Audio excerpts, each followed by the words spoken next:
And so here we are for another off-season episode of Casser les Lignes, and we this week because I'm back with Baptiste. How are you, Baptiste? Thanks I'm, for coming back onto the podcast. I'm great. Thanks for having me again. Always fun. Casser les Lignes, the podcast about French football with the French accent times two today. Baptiste, we're going to talk about coaches this weekend. Last year, I think it was 9 or 10 new coach in Ligue 1. And this year, we try to slow it down. It's only 5 new coaches so far. The off-season is not over, and obviously, we've seen some unexpected changes. You have in your own podcast, in Le Classic, spoken about the most famous new appointment, Christophe Galtier. Can hmm you tell us a little bit about your podcast and also, I guess, how good was that episode? Yeah, sure. So I'm part of a podcast called Le Classique, and we focus on, French football history primarily, but sometimes we sort of chip in with something quite topical when we find it particularly interesting. And obviously, Christophe Galtier moving to PSG was an interesting topic for us. So we just did an episode a bit about him, his background, player, coach, and manager, because he had a long career as an assistant manager, primarily to Amin Perrin. And then we obviously talked a little bit similar to what we're going to talk about, which is he the right man? Is it how tough is the job, etc. So no, it was fun. Yeah, please give a listen to the classic pod and listen to that one episode, because if you don't know who Galtier is, prior being Ligue 1 champions with Lille, you learn a bit, and he has definitely a long career behind him. Who the most knowledgeable of us would know that started in Marseille. So we'll talk about, and which is also some of the issues that happened with him being appointed now Paris Saint-Germain's coach. So we'll talk about the 5 new coaches of this off season. So Galtier, we'll start with him. Of course, Galtier going to Paris meant Nice needed a coach. So Lucien Favre was Mm. appointed for round 2, and we'll talk about who has been really good in round 2 in a club. And then we'll obviously Igor Tudor is in Marseille, Régis Le Bris in Lorient, maybe the lesser known of them all, and Paulo Fonseca at Lille. We'll finish with Igor Tudor and Marseille. Actually, we'll slot in the 2 other coaches in the middle.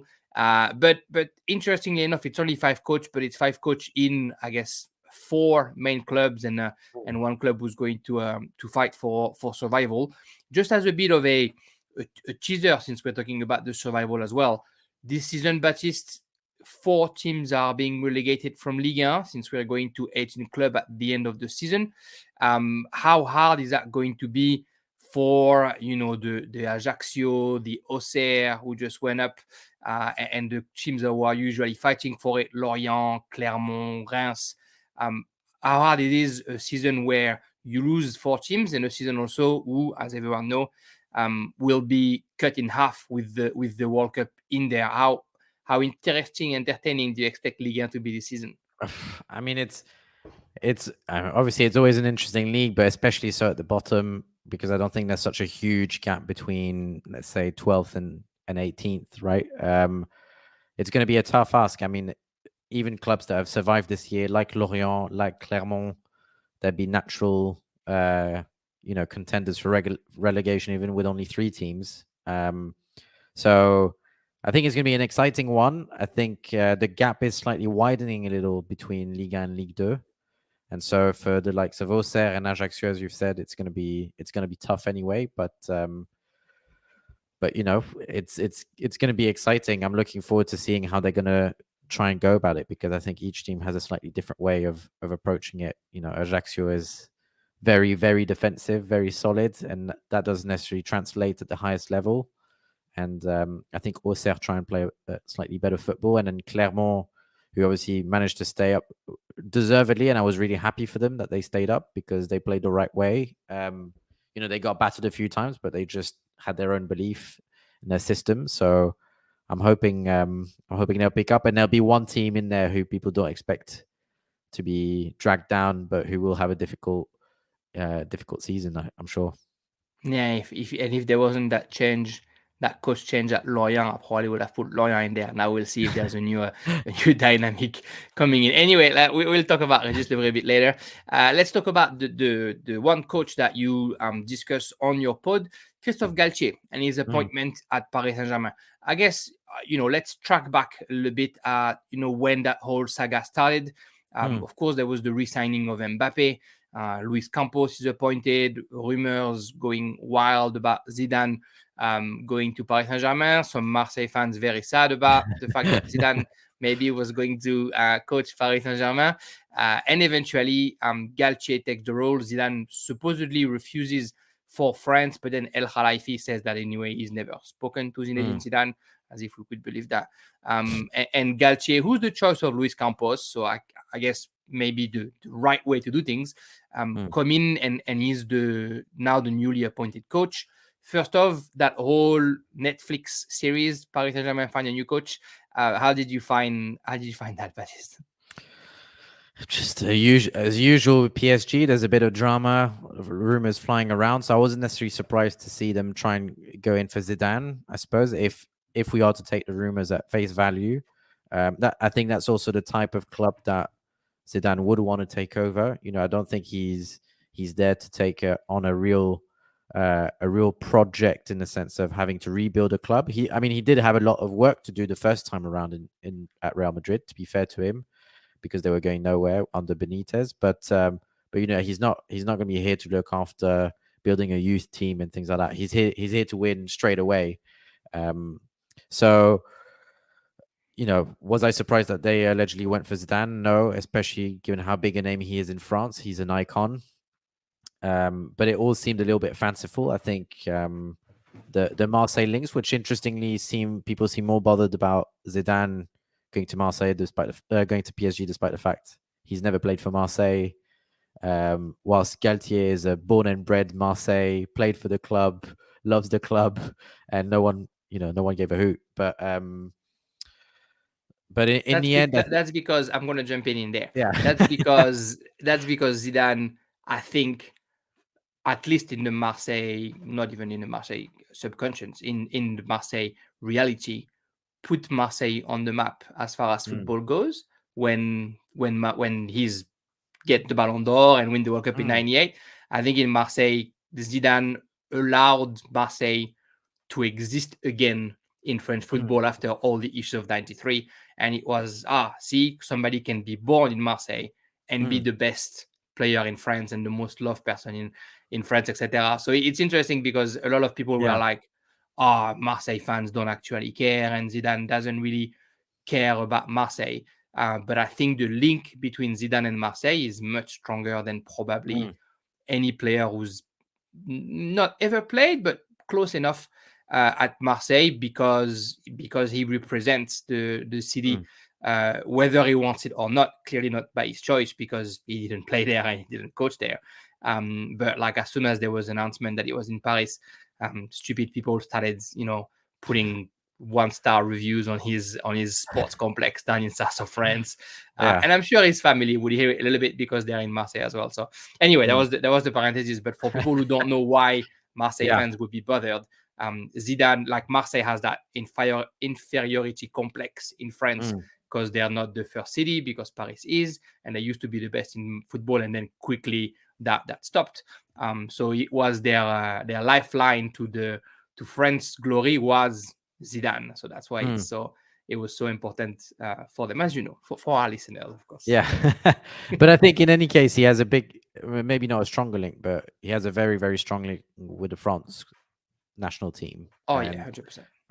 L'Equipe had a special interview for his 50th birthday, and reading across it, you can tell that it meant a lot for him to put on the shirt.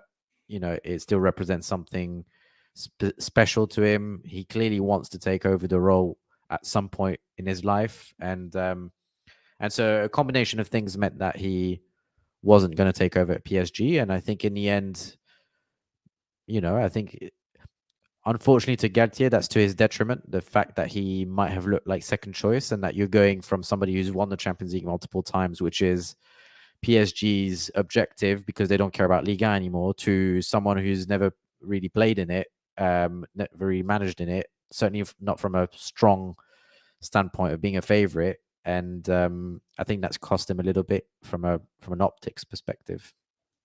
Do you call that the right choice for Paris? It's the right choice for Luis Campos. It's the right choice by the sense of the sporting director should choose, or whatever his role is, the sporting counselor should choose the coach. But El Khalifi sure said it's the end of the bling bling era. But is that a coach that you want in a team that screams every single year, we're here to win the Champions League, and he's clearly not the greatest at continuity, or getting a coach like Galtier who will work not on like a game day, but more on like a project? I think it's difficult to say. There are various factors, right? The first one is how many coaches are out there available who know how to handle the Champions League winning sides. Well, first of all, there aren't that many Champions League winning sides, and there aren't many coaches who have done it, and they're all not gonna leave their clubs. I mean, then what are you looking at? Are you looking at bringing Conte? Conte's big weakness is doing sod all in European competition, by the sound of it, but from his record.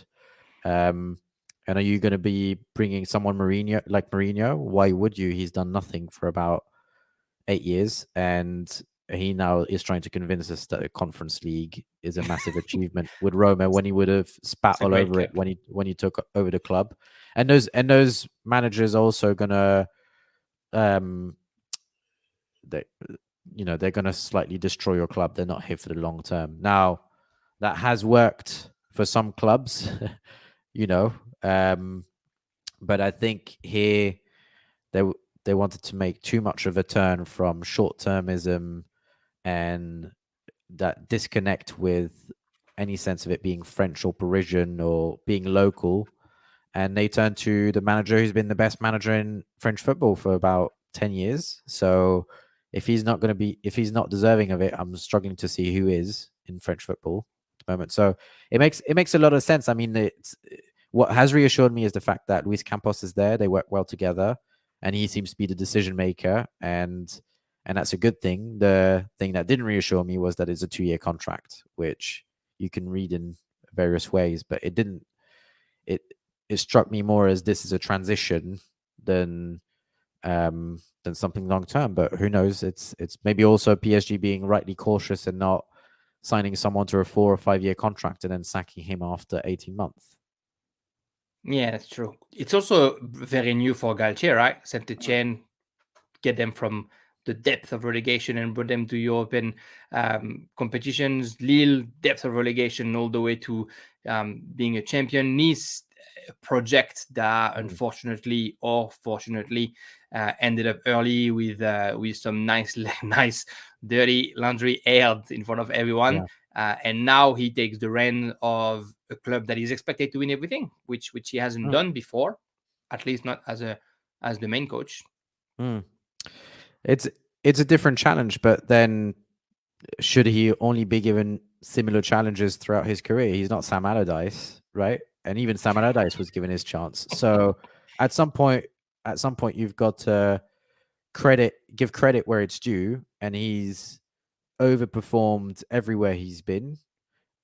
Maybe to the exception of Nice, but I would say at worst he's just not exceeded expectations at Nice. He's played up to expectations. So, he's been successful wherever he's been. And I think to his credit as well, there's always been a sense of calmness around the clubs that he's been at, certainly on the football side, because at Saint-Etienne and Lille, there was always trouble lurking behind the scene. But certainly in terms of getting the buy-in from his players to play his way and trust the system, and players being successful enough that they can move on, which isn't necessarily the case for PSG. They don't need that. But that sense of my manager is taking me somewhere better has permeated throughout his side. So these are all very coherent arguments for making that appointment, I think. And that's maybe, if you combine that with Zidane, it's the lack of fantasy to this appointment, which is to his detriment.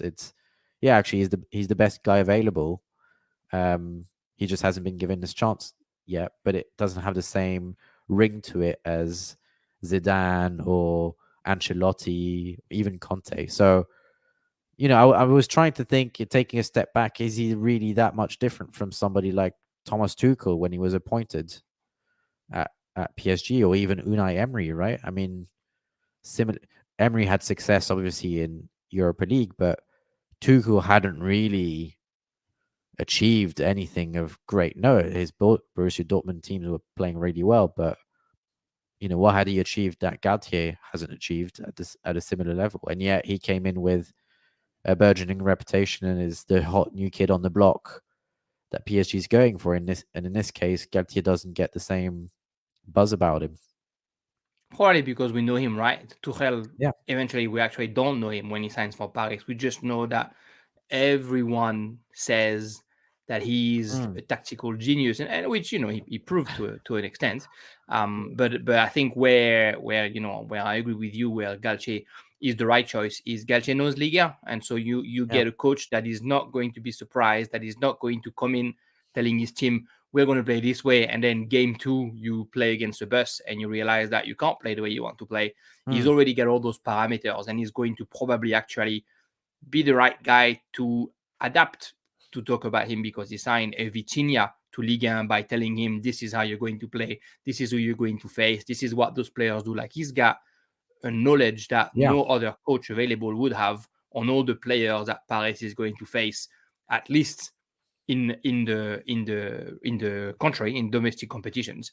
And then I think the fact, we are talking about this offline, the fact that he was I guess overlooked, or rather assumed to be the second choice and the plan B, will play in his favor. If anything, somebody who is born and bred in Marseille has a bit of pride, and if you tell him that he's going to fail, he's probably going to succeed better than anybody else, because he needs to prove himself. He needs to prove himself as far as what people think of him when he just joins Paris Saint-Germain, but also as far as his own career. As you mentioned, not a lot of coaches has won the Champions League. You said it, and most likely most of them, before they won the first Champions League, they had never won the Champions League. So it just has to start somewhere, right? Yeah. And Galtier is probably, I don't know if he's the guy who can bring them to the Champions League, but he's probably the guy who's going to be the most pragmatic of most coaches that we know of at that level when it comes to winning. Winning is winning, and we've seen it when he did it in Lille, and we see it at Nice, maybe a little bit too much this time.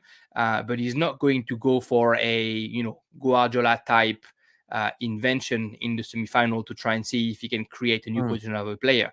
He's just going to try and stick to what he knows, and we keep saying that we kept saying that Galtier's biggest strength is he's a man manager, he's a player manager. You said it, he buys in, he gets the player to buy in on his on what he wants to do, and I think he's going to bring that in Paris. And he's smart. He knows that for some of these players, the first 3 months are going to be either all in or rest, depending if they have the World Cup call guaranteed or not. But then after that, there's rest, and then there's the 6 months that kind of matter for Paris Saint-Germain. So I think, and I don't think that you're going to disagree on that, I think that we are going to hear a lot of quick conclusions about what Galtier brings in Paris Saint-Germain in these first 3 months. But the fact that there's a World Cup in November, I think will make any definite analysis very complicated. It's a tough environment to take over that club, let's be honest. They're feeling a bit deflated anyway. The club's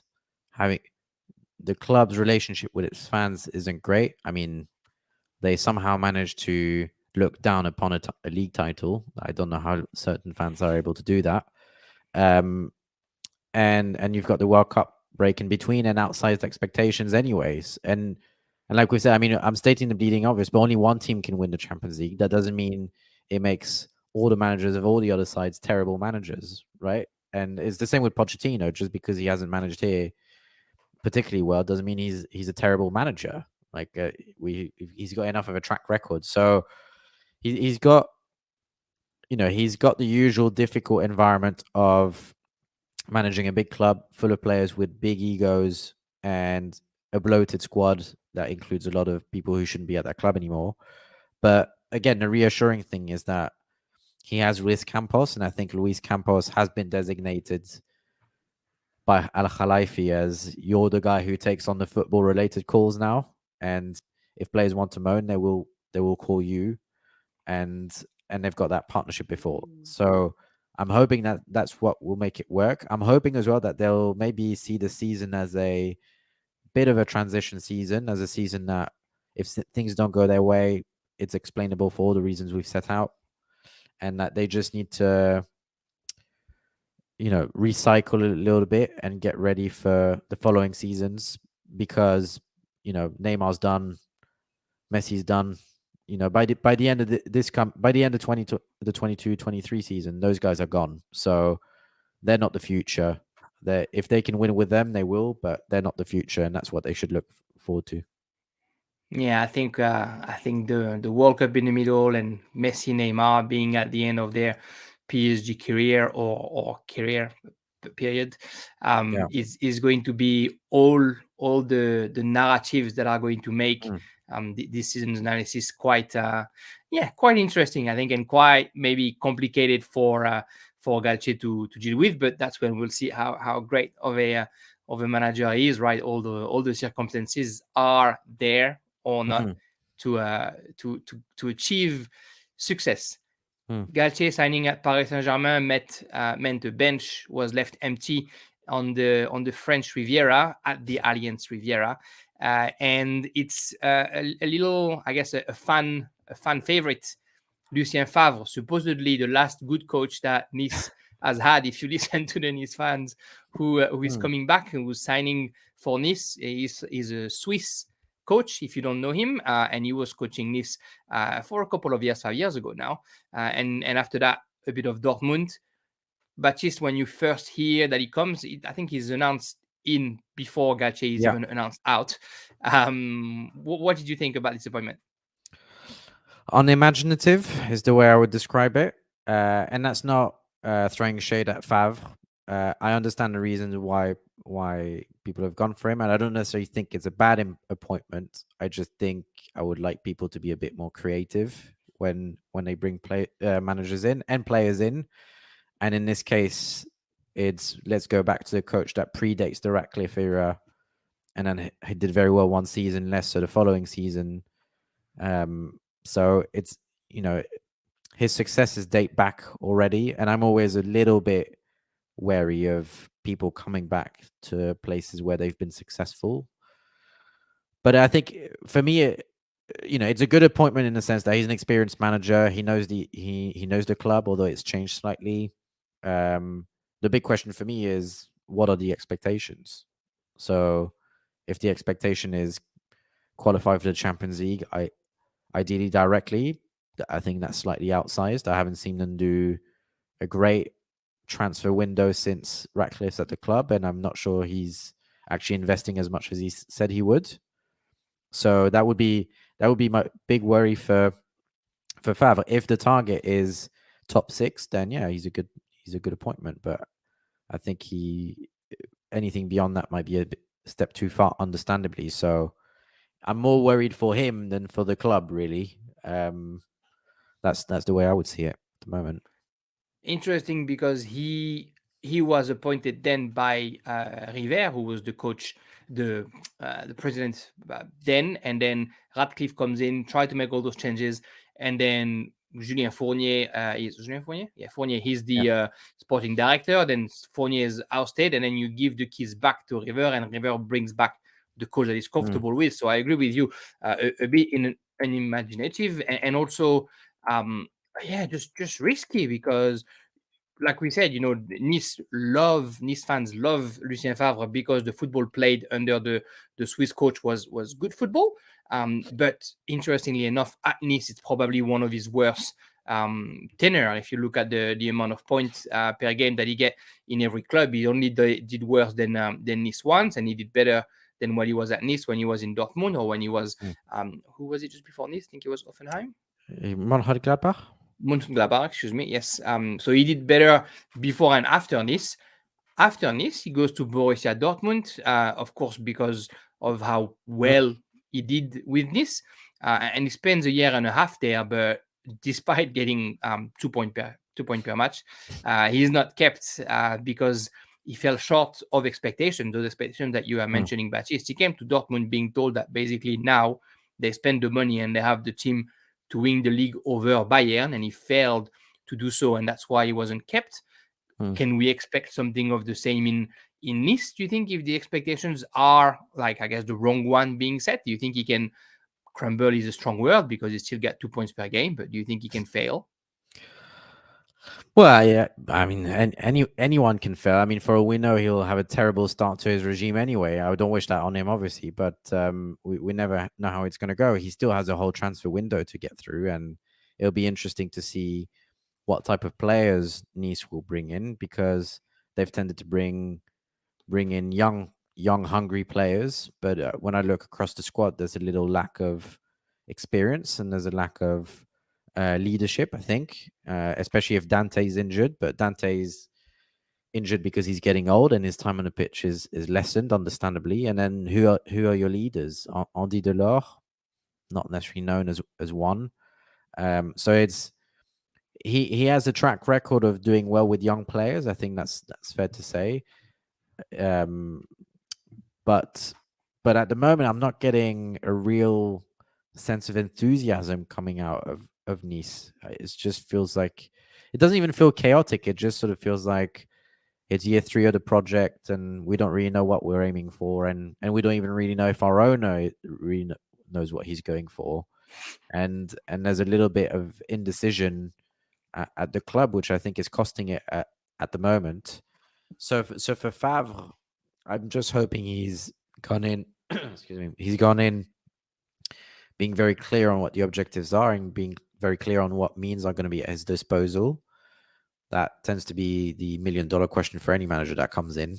And but if he's got a good relationship with River, and River has got the full powers and has been legitimized even more through getting rid of Fournier, then maybe that's a good ticket. Hopefully for Nice. You mentioned the lack of leadership. They, of course, lost Walter Benitez, arguably one of the best keepers in Ligue, who signed for Eindhoven, which leaves them with basically Martin Bulka, the keeper that was on loan from Paris Saint-Germain, and that did a couple of good things in the French Cup, but that's it. There was linked that they wanted to get Mandanda, and then Mandanda goes to Rennes. Was linked with Jan Sommer, the keeper from Wolfsburg. I keep getting them wrong. Wolfsburg or Mönchengladbach? Anyway, a German, the Swiss international that used to play in a German team in the Bundesliga. Do you think it's an area that they definitely need to recruit? Yeah, I think so. They need to recruit there, and I think they need to figure out how they want to play. That was the big criticism of Galtier, and one player in particular was frustrated, who's Amine Gouiri, right? Who, I'm a huge fan of his, and I think he would play very well as a second striker, and he was or a left winger in a 4-3-3, and he was too often put there as a winger in a 4-4-2, where you have different responsibilities, much more difficult responsibilities, I think. So, he has players there to build upon, the likes of Todibo, Kefren Turam, Gouiri, Brahimi, Attal. Those are decent. Melvin Barr, decent players, but they need to bulk it up a little bit if they really want to challenge for big targets. And at the moment, it's lacking a bit of depth and a bit of experience, is the way I would look at it. That doesn't necessarily mean it can't happen. And Favre is a good manager. It's just that it needs a bit of a refresh. A lot of those players have actually been there a couple of years now, and you're not. Some like Attal, for example, I don't think have necessarily progressed over the last few years. So he needs to regenerate the side internally, even without signings, to get that dynamism back into the club, and that's not an easy thing to do. But then he's got all summer to do it, nearly. Tough task. Hopefully all summer, and maybe Jan Sommer as well, who used to be the goalkeeper at Mönchengladbach, where Favre was. So Favre was his coach, which makes the links even stronger, I guess. There are rumors as well right now that Kefren Turam might go. I don't know if he will go to Paris Saint-Germain, but at least that Paris is interested, as are, I'm sure, a ton of other clubs because of the talent. I don't know if you've seen it, but the goal he scores in that preseason game a couple of days ago.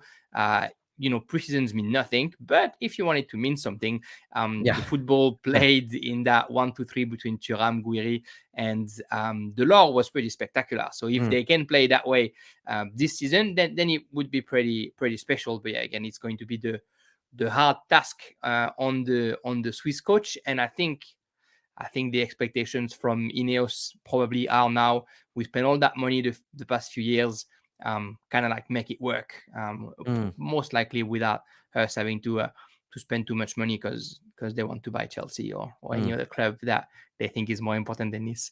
They finished behind Rennes for a reason. For sure. Me, Rennes invests more.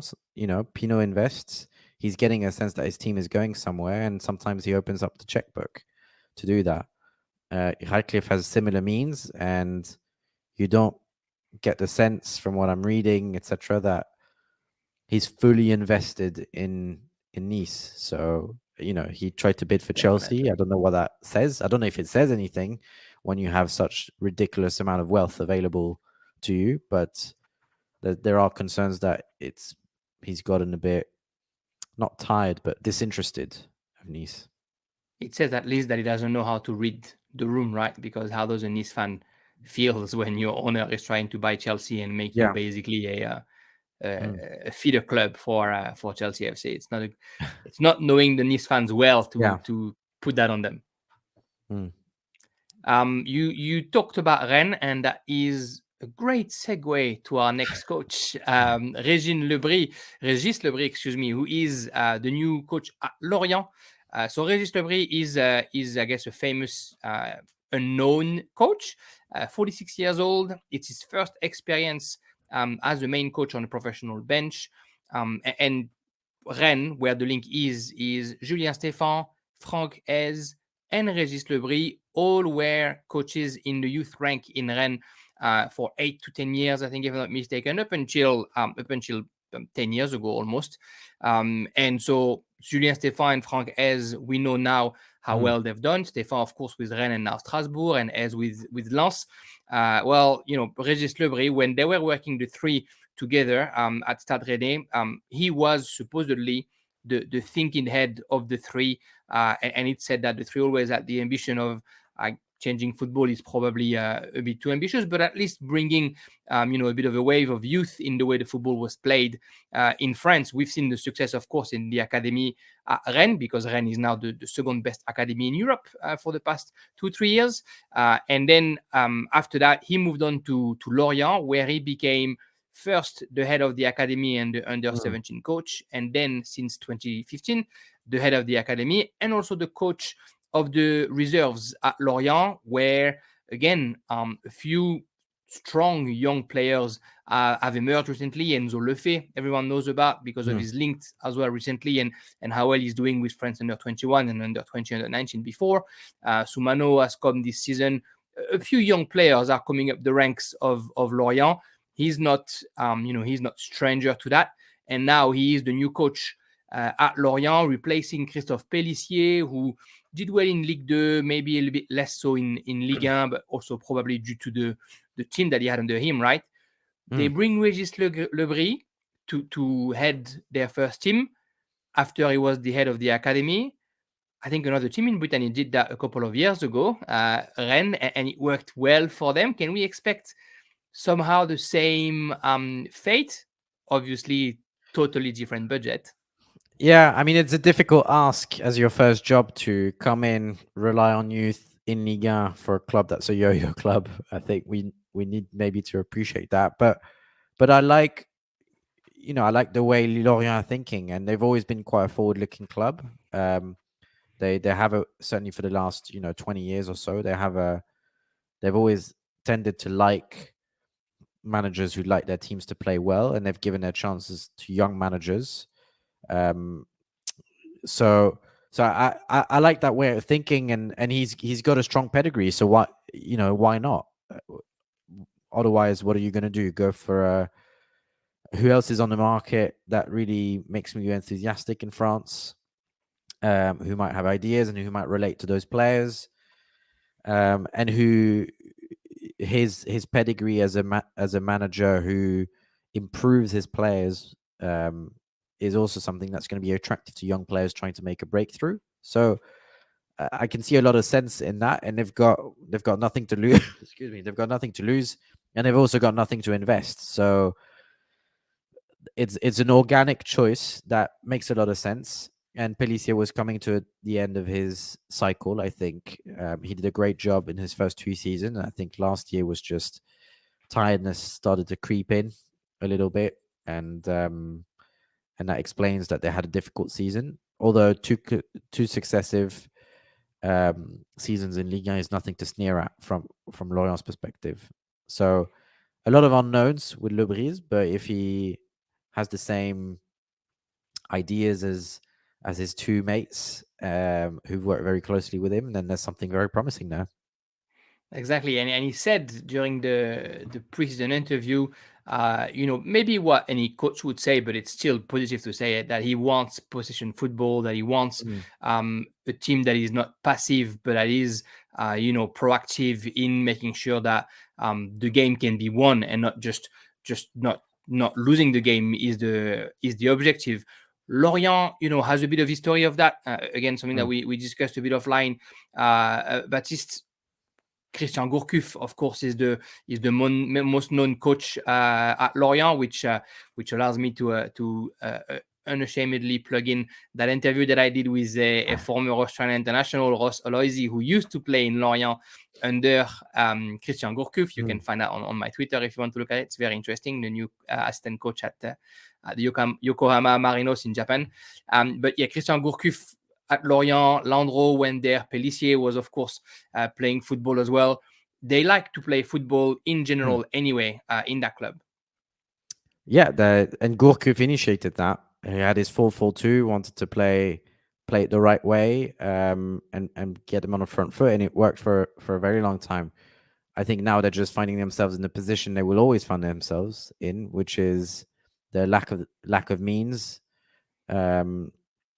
Instantly means that they will struggle, and that so why not look at like I said, an organic way of looking at your club and keep on developing your youth team and ensuring that there's a pathway to the first team and blooding those young players to work hard for the club, to give their all and to grow. I think I think as a fan I'd be much more enthusiastic about that than staying up. What inevitably a team like Saint-Etienne, if they stayed up, would have done, which is make terrible signings, take on more wages and give a chance to a manager that doesn't really deserve it. At least here, somebody who worked very hard to get there, similar to Ez, Stéphane, and Galtier, who's a shining example of that.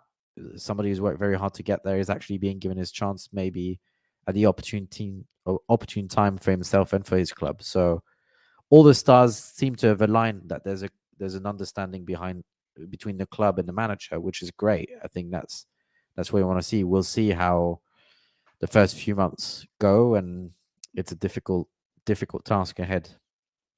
Exactly. The youth is shining in Lorient. Of course, everybody knows Enzo Lefebvre, who may or may not start the season in the orange shirt. And there's also Armand Loriente, Ibrahima Kone, Terem Mofi, Leo Petro coming down. And there's a young striker who we probably will see a little bit of. His name is known, Pablo Pagis, who the son of the famous. Hopefully, we wish him a career as I don't know if it's a good career, but at least it was a pretty and elegant career as his father. His father was one of the best striker, one of the prettiest striker that I've seen playing. Very, very silky touch on the ball. Probably the epitome of silky touch. Yeah. Anyway, Lille now is the next coach who's changed coach. The next team who's changed coach. We're gonna get there. Paulo Fonseca, the Portuguese coach, has been announced in Lille. Before we talk about Fonseca, Baptiste, surprised by the fact that Lille part ways with Gourvenec? No, not really. to be fair to him, I think again, it's a question of expectations. The expectations coming out of Lille after their season last year were outsized. I mean, they won a title. It's unbelievable, an incredible achievement. They then didn't really invest anything in their side. Gourvenec in the first place wasn't the choice I would have gone for, but he could have bounced back. He had a good start to his coaching career, had a middling following, but you never know if the fit is right. But then the fit never seemed right, and that's a shame for him. That's a shame for the club. I think he didn't get on well with the fans either, so he's also an easy scapegoat for the owners. They'll always be looking for that. But they should have done better than they did in the league last season. Their side was still good enough to challenge for the top 6, I think. And you combine poor results with a distant relationship with fans and a football that wasn't always fantastic. Those are all good reasons for wanting a change of voice and change of attitude within the club. So I wasn't surprised. I mean, it's always a shame to see a manager lose his job after a year when he hasn't set the world alight, but it's not like he dragged them into a relegation dogfight either. I think they were just below. If there had been reasonable expectations, he failed to deliver on those. I think is fair, but but still not a surprise. I think it was just what didn't feel like the right fit. Yeah, I think it was thrown in the deep end a little bit as well in a club that, as we know, is crawling under depth and changed ownership halfway through that last season, even if they won the league. But yeah, I think, like you said, though, eventually the team was there and the players were good, and you have players like Jonathan David, like maybe even Renato Sanchez, who didn't necessarily improve or increase their worth under Gourvenec. And I think at the end of the day, that's probably what he can get. He can, be kept accountable for. Although, getting out of the Champions League group is probably the one expectation that wasn't on him, and yet he did it, and he did it brilliantly. That game in Seville was actually a very good game. Maybe the only very good game of the season, unfortunately for Lille. Anyway, he's out, and Paulo Fonseca is in. Paulo Fonseca, Portuguese coach, famously coach of Roma between 2019 and 2021. Before that, it was Shakhtar Donetsk, where it was very successful. But of course, people will say that in Ukraine, it doesn't mean much. And then before that, it was his own country, Porto, Pacos de Ferreira, and Sporting Braga. He's now in Lille. Portugal and France, there are strong ties, so there's no issue as far as him understanding the way the game is played. But again, he's coming into a side that, supposedly is deflated, is not motivated, is not necessarily selling a lot of players, although there was a few departures. Tough job, right, for Fonseca? Yes, very tough. I think it's going to be a slightly tumultuous off season as well. I think things are going to drag on. So we're already seeing this. There are a few players who want to leave, and a few players who feel like they should leave now. So Renato Sanchez is one of them. There's no secret that Jonathan David wants to leave, I think, despite having a terrible second half of the season last season. Zeki Selik, I think, has just left. He's gone. Yeah. So sorry to look at the transfer so far. Botman has signed with Newcastle. Selik has signed with Roma. Yilmaz has signed with Fortuna Sittard. Cheka has been left free. Ben Arfa free. Pierre free. Karnezis, the third keeper, is out. Gerbic wasn't kept, and so he's back with Atletico Madrid. And then they got Jonas Martin from Rennes, which I think is pretty good. Hakim Zelatka from Clermont, who's losing all their players left, right, and center. Rémi Cabella, who signed from Montpellier after he was left free by Krasnodar. Lucas Chevalier, who we might actually hear of, the young goalkeeper who was on loan in Valenciennes. And Alex Sandro, which is a young centre-back from second division in Portugal, who brought his team to the first division last year. So a few transfers, but as you said, like for example, Jonathan David, he probably thought that he was going to be gone by now, but I think Lille spend over 20 million on him, and they won't sell him cheaper, right? So he needs to perform first. Yeah, and I think he's lost a lot of influence in that dressing room. Even the likes, Botman, Selic, you've lost half of your back four. That's not a great start. And players who, certainly Selic had been a good servant for a number of years now. And I think, like I said, Sanchez and David are either going to leave or they'll stay, but they'll drag their feet because they felt like they should have left. So it's not looking like a quiet, tranquil summer for Fonseca, which is not an easy place to step in. And behind the scenes, the club is still a bit of a mess, even though obviously the new owners are doing better than Gerard Lopez, but that's not very difficult. So I think I feel like I'm a broken record saying this, but again, it depends on what the expectations are. I think if you look at Fonseca and you say transition season and it should be top 8, challenge for the top 6, trying to get a European spot, I think they're well within their rights to believe that. I think the likes of Zegrova showed some good promise. I think there are some players who are solid Ligue 1 players who, in my mind, should do better. But the likes of Jonathan Bamba and Timothy Ware might be, be released from their shackles from having bigger players around them, and you still have the likes of Jose Fonte who provide great experience. And like you said, Jonas Martin is a good signing. So there's still the shape of a good side there. The signings you've mentioned make sense as well. I mean, a query about Remy Cabella, but Zedatka is a smart signing, I think. So we'll see. I'm not quite sure what to expect from Fonseca. He seemed to like a 4-2-3-1 at Roma. He seemed to play quite good football. It's a tough club to step into, and there was a real disconnect at the end of the last season. So I'm hoping he's going to get a bit of tranquility soon and a bit of clarity for his squad as soon as possible to get started, because I think the first game is 5th of August, so he's got less than a month to go. It's coming soon, and lucky for him, he's keeping Jose Font. But yeah, it's not going to be an easy one. He finished 5th in his first season with Roma, and in the second season, he finished 7th, qualifying them for the Conference League that eventually they won under Mourinho. So maybe he's got a bit of a piece in that, positive or negative. I don't know. Sorry to interrupt, but even that isn't particularly impressive. I'm sorry, but 5th and 7th in Serie A with a club like Roma, who I know they've invested a lot under Mourinho, but I think they invested a decent amount of money under Fonseca. Isn't so rosy. Let's be honest. Behind Atalanta, behind Sassuolo, the second year as well. Definitely not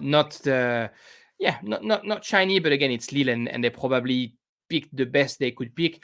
You said that for Lorient, and I agree. You wish French club were looking a little bit more into the new wave of French coaches, because there is talent there, but I guess it's already a multi cultural locker room at Lille, so maybe they felt it was the best fit. The last coach of the podcast, Igor Tudor, the new Marseille coach, after the shock announcement of Jorge Sampaoli leaving Marseille, supposedly because the owner and the president were not going to allow him to recruit the player that he wanted to recruit, or to buy, I guess, those players. I think Griezmann was named, and somebody else. Baptiste, we did discuss that, but surprised and disappointed a little bit by Sampaoli just I guess abandoning the ship, even though he's doing it supposedly the right way. Yeah, I was certainly surprised when I saw the announcement. I generally didn't see that coming. I mean, I wasn't necessarily following l'OM's interseason so closely as that, and I knew there were frustrations around how many players they might be able to bring in, who they might bring to replace Saliba and the likes of those players. But that did take me by surprise. I suppose where I'm disappointed is that Sampaoli was really, really backed last season, both in the summer transfer window and throughout the season, by Longoria, who brought him the players he wanted despite limited means. And again, McCourt put a lot of money in the club again.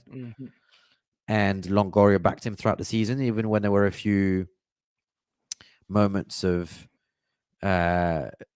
performances weren't so great. What is like, that better than I do, what it's like at Marseille. You have 2 draws and it's the end of your season. And I think throughout, Longoria just said, no, he's the man for the job. Just learn to appreciate his style. He has his style. He has his vision. We're following him. I'm here to support him. And I think he did that. The fact he's now resigned in the proper way by doing that relatively early, I think you can appreciate that. I think that's good. I do appreciate that. But when you consider that backing and the players he brought and some of the decisions he made, and I think the comment I'm going to make applies to all managers wherever they are. For me, is at some point you need to do the best with what you've got, and you need to coach those players. And it feels like an easy cop out in a little way to just say, I was looking for 6 players, I haven't had one by the 1st of July, therefore I can't work under those conditions. Well, sorry, that just doesn't work that way. And what does that say to your players as well? So in that sense, I always thought that Bielsa comparisons were very lazy, but in that sense he's quite similar to Bielsa, which is, it's my way or the highway, and you can appreciate that and you can respect that. I respect it. That still leaves me feeling a bit disappointed because I like the way they played, and I think they just needed a few additions to their side because Champions League was never going to be a real target. So they would have just needed a few more players, better players who were a better fit in certain key positions for this season to do well in Ligue 1 and Europa League eventually. And I'm disappointed that he didn't do that. Yeah, I agree with the cop-out comment because I think he knew that, in Marseille, if you don't get good results, he's seen it this year. Quickly you're going to have the fan unhappy, and he probably knows that in Champions League it's not going to be easy. I think he knew that all along, and it's probably he probably thought, I lost 45 kilos walking back and forth on my sideline this season. I don't want to do it again, and I don't want to have to face the burden and the psychological pressure. And I think it's pretty terrible for the players. At least a bit of a sense of loyalty gone there, because when we see Guendouzi straight away ran to him when they celebrated the second spot, and Payet, of course, got along with him pretty well as well. Anyway, he's out, and what do you say? Out with the ball, in with the younger bold. Igor Tudor is now the new coach. Igor Tudor, I guess, famously a great defender at Juventus, at least the 3rd or the 4th defender in what was the best Juventus team in the early 2000s. And since become a manager with a how are we going to qualify that? I guess an interesting career. Youth at Hajduk. I'm going to do it all because it's almost funny. Then he took the head of Hajduk in Hajduk Split. I'm going to do it in 2013 for a year and a half. Then goes to PAOK Salonique for less than a year. Then goes to Karabükspor in Turkey, less than a year. Galatasaray, less than a year. And then Udinese twice, where he joins at the very end of the season to try and save them, to avoid them going down. And he managed, I think, 1 out of 2 to save them. And then goes back to Hajduk for 6 months. Then he's the assistant coach under Pirlo, and by all accounts, that didn't go well because A, he wasn't very happy to be considered number 3 under Pirlo when he had more diploma. And B, eventually, apparently, he was taking the training himself. All that to finally get a full season again at Hellas Verona this season, where out of 36 games, he wins 14th, draws 11, loses 11. I guess goes higher than expectations for Hellas Verona. They probably thought they were going to fight for relegation. He ends up mid-table. But then he quits because of I guess, disagreement with the owners, and there he is now at Marseille. So Longoria clearly did his job, Pablo Longoria, and that's what all the Marseille fans are saying to reassure themselves, because he probably knew that Sampaoli was quitting a week before Sampaoli said it, and then over the weekend, a couple of rumors flew, and Tudor was signed 3 days after Sampaoli left. So Tudor was here at the very beginning of the preseason. But a surprising appointment, unknown. Yeah. I don't really know what to expect. I mean, he's got obviously a great career as a player, an interesting career as a manager and coach, and he's still maybe in the infancy of his managerial career, and he needs this spot. He needs to be given that chance. I don't know. I've said people need to be creative. That's one way to be creative, and you could see why his personality and background might make him a good fit for Marseille. If you've coached Hajduk Split, I think you know that there's a certain fervor there. So he won't necessarily be surprised by the Marseille fans, but he's certainly a manager I didn't think was on anyone's radar, if I'm honest, in particular. So to see him named very quickly was a surprise. Now, like I said, Longoria is doing his job. You need a manager to be named quickly and to be given as much time as possible for preseason, and he's done that. But I don't know what to expect. And when you compare to what happened when Sampaoli joined, which was very much, here's our manager who has a vision, and my job, Pablo Longoria, is to give him all the tools to make that work. And Sampaoli has all the powers effectively, and I'm just a conduit by which he's going to make it work. That's a very different proposition to what you're hearing coming out of Marseille now, which is, we got Tudor, and now it's my job to. We'll see what we can find as players, but I didn't really get a sense from Tudor either, from what I've read, that he necessarily knows what he wants, and I don't know how much he studied the team. It's still early days, but it's a slightly puzzling one, I've got to say. I'm trying to be open-minded, but I'm having to be open-minded because he's got such little pedigree. So all you can say is, well, let's hope it works out for Marseille, and it might be another masterstroke by Longoria. Who knows? You might have heard my lovely chihuahua behind me, who was getting angry at probably hearing my voice behind the door. I think I agree with you. Like, it's you got to trust Longoria, unfortunately, because Marseille have put so much trust on him. And at least there's a few boxes that are ticked. The main one will be somebody who's known to have a temperament, and somebody who has coached in environments that were difficult.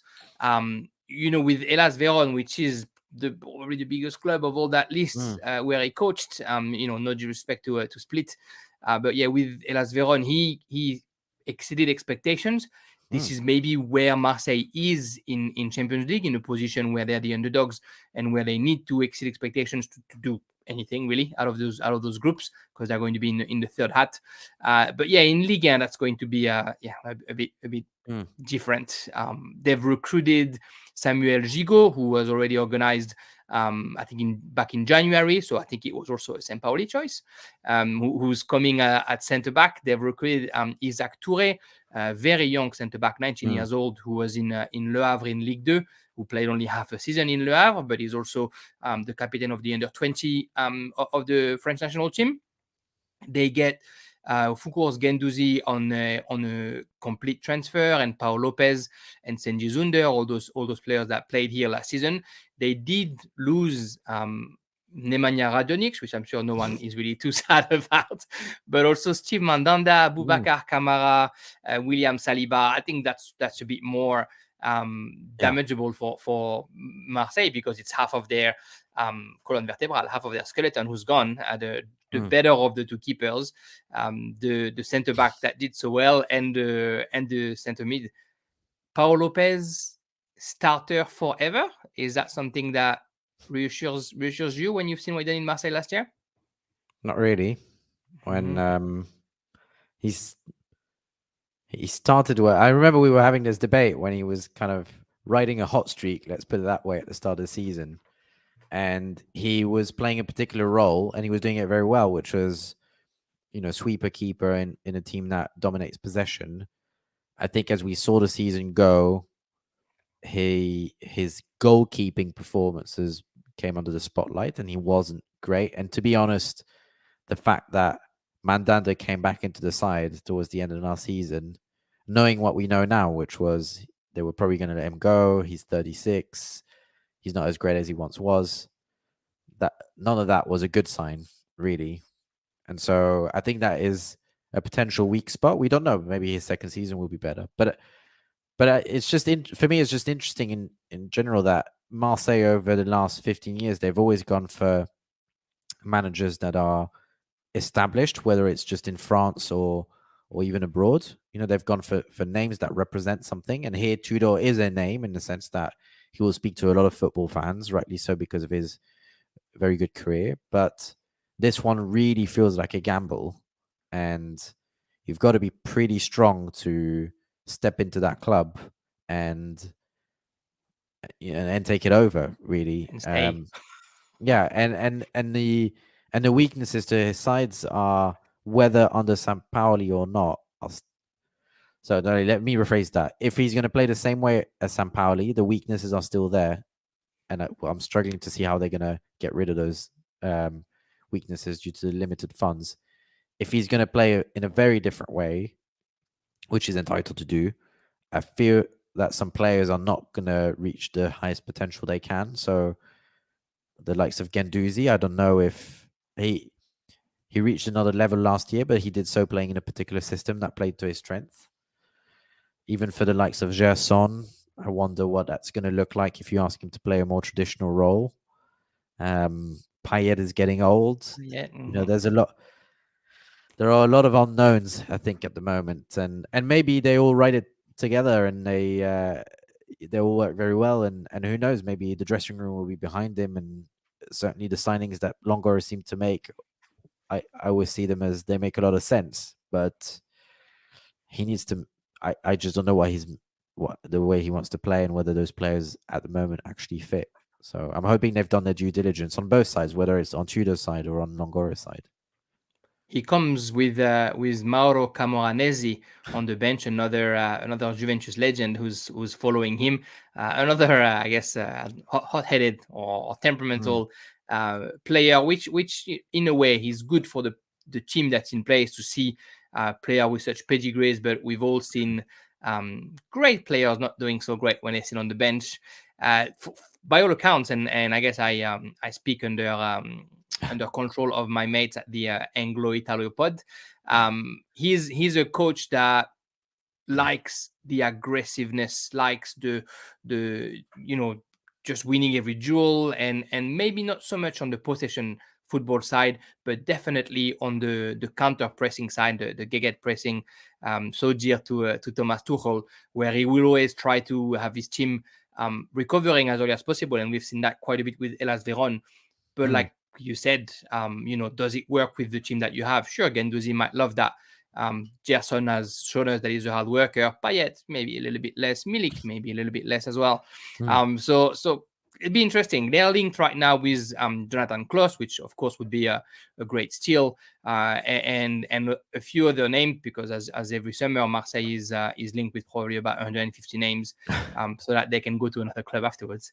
But it is, I think, going to be very interesting, and it kind of feels like that Sampaoli, for all that we knew as far as his instability, it kind of felt like Longoria Sampaoli was a bit of stability of Marseille, and that just completely exploded a week and a half ago. So it'll be interesting to see what happened there. Galtier is most likely the coach out of the five that we've mentioned who finishes top. Behind him, where do you rank them? Who's the second best rank, and third and fourth and fifth on the spot is what I do. That's a tricky one. I think Favre is probably a good one. I mean, I probably rank them in terms of certainty at the moment, right? So, and comfort. I mean, there's an easy way out, but I would say Galtier, Favre,